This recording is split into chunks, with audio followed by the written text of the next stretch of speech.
Hey everybody, let's look at a Titans comic book number 1 from 1999. It's almost like reuniting with a bunch of old friends. That's what this comic book feels like. Now, the weird thing is, and I don't know if this is true for your comic, but when I looked this up in my CLZ app, it said either this cover or that cover. Mine has both covers.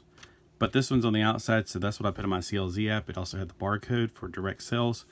The inside, it also has the barcode for direct sales. So I don't know if they're supposed to have two covers, if it was a special deal. I don't know. You let me know in the comments that information, because this has been 26 years ago, give or take. So it's got a little, I read this part. It was very interesting to read once upon a time. So we have the original Titans, were 5 of them. There was actually an all-boys club at first with 4, and then Wonder Girl came along. But that's what actually, what was it called? Young Justice was all 3 boys. It was Robin, Superboy, and Kid Flash, what was his name? Oh my gosh, why can't I think of it? Spaz Boy. Anyway, I can't think of it off the top of my head for some bizarre reason. I can think of Bart, that's about it. But, and then it had the girls added into the team. So this is the original team. This is the team that's, we're going to hear mostly from in this comic book. In the very beginning, they're starting off in a fight. Then it goes back to about, it says like 86 hours ago or something.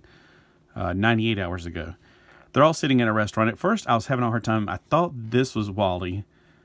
He just seemed like Wally because I don't remember Roy being that. They should have put like Roy, you know, their names around. But after you read it, you start figuring it out. And it's been a while since I've read any of the Titan stuff, like from this near this era. So, and now, so you look at the hairstyle here and you look at the hairstyle there. It's like, no, and he's wearing red. So I'm guessing that's Roy.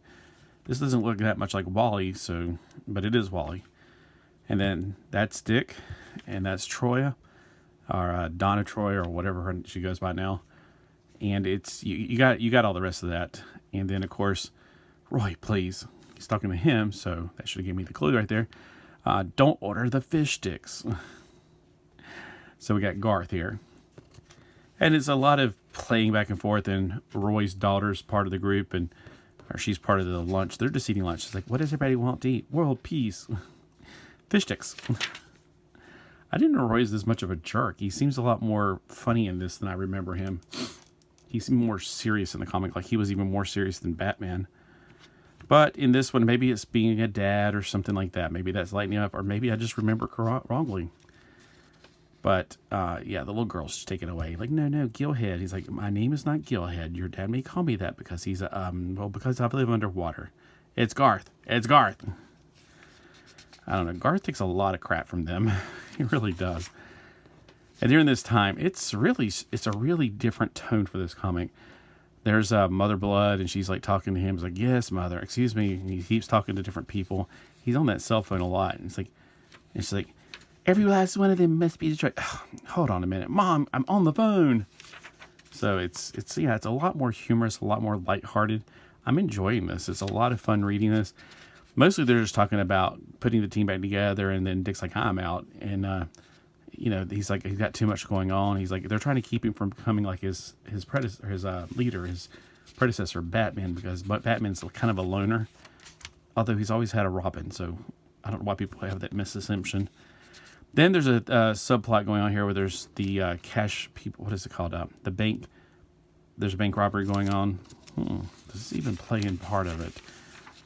Anyway, there's this guy. Oh, now I know, because I was like, I figured they were going to stop eating and go kick their butts. But anyway, the bank robbery's going on. They're a bunch of nihilists, and the girl hasn't got a heart to go through with it. She's like, I don't want people to get hurt. And they're remembering, okay, so look, we can't just be the only 5 of us. We need to bring in some more people, not as replacements, but as to, you know, bulk out the team. So each one of them kind of gives their person they think so. So Garth gives a thing for, I don't know what they called him at first,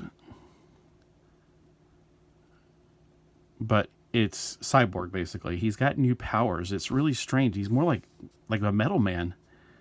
So, I mean, you know, he is only, like, the only parts of him are still human, but at the same time, how did he get this new stretchy ability?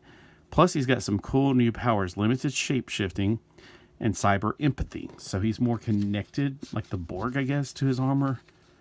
And his armor's stretchy. Yeah, I'd like to know more about why that happened. I remember reading a later issue, like maybe a number 17 or 23 or something, and I was like, I noticed that Cyborg, it was whatever issue he was talking to the woman about fixing his armor or whatever, his suit, and that's about all I knew. I didn't get the exact why did he get this, how did he get this, and it's strange how he went from this more powerful position to what he is now again. He's kind of more like he was back in the 80s, from at least the newer stuff I've read. And then Troya, she wants to add in Argent. I remember Argent was from Teen Titans, wasn't she? Or am I imagining things? I know there was that little limited run of Teen Titans. No, I want to say it was Teen Titans. It was some kind of weird future Teen Titans. Flash wants to bring in another speedster, Jessie Quick. She can actually fly too, which I didn't know that. And this is the Flash Wally West, not Flash Barry Allen. I guess is Barry Allen still dead is what I'm guessing. And I got that Superboy issue. All right. I only need 3 more Superboy issues and 1 more annual. So anybody knows where I can get a hold of those 3. It's like 9, 96, and 99. I think it's annual number 2. I do remember reading I've read some of his comic books back in the day. This was all 90s stuff.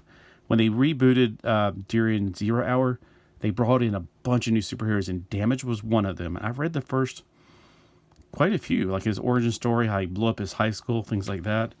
So he has a tendency to blow things up. So he's not really in control of his powers very well. But Roy wants to bring him in because Roy likes to blow him up for some reason. Don't know why.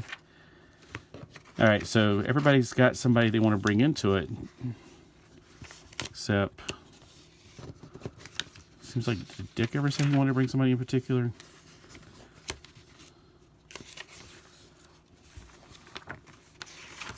Because I'm trying to count. I've like only counted 4 so far and got sidetracked by the other stories. I don't know. All right, so yeah, Roy's being a real jerk because they're trying to figure out who's going to pay for this all. It's like, well, maybe the Justice League has some kind of fund. It says I can go in the international dart tournament. Maybe we can have a bake sale, which is kind of silly. Seriously, guys, I think I can manage my part. Everybody's overlooking Garth. It's like, Garth, you ain't got money. What are you going to play with? Seashells? Actually, which reminds me, then that's what he splashes him in the face, and Garth gets ticked off. It's about time, because Garth's had enough of this. You know, I knew exactly when he says, I can pay for this. You know how many trunks of treasure are on the bottom of the ocean right now? Actually, right off of this coast right here, right off of Holden Beach, if you go on the internet, you'll find out that in the last, I don't know, like 7 years, there was a ship down there exploring, and it wasn't even looking for treasure. I can't remember what it was looking for, but it found some gold treasure, because we used to have a pirate right here named Edward Teach. Do you know who that is? Leave it in the comments if you do, because Edward Teach lived right in this area.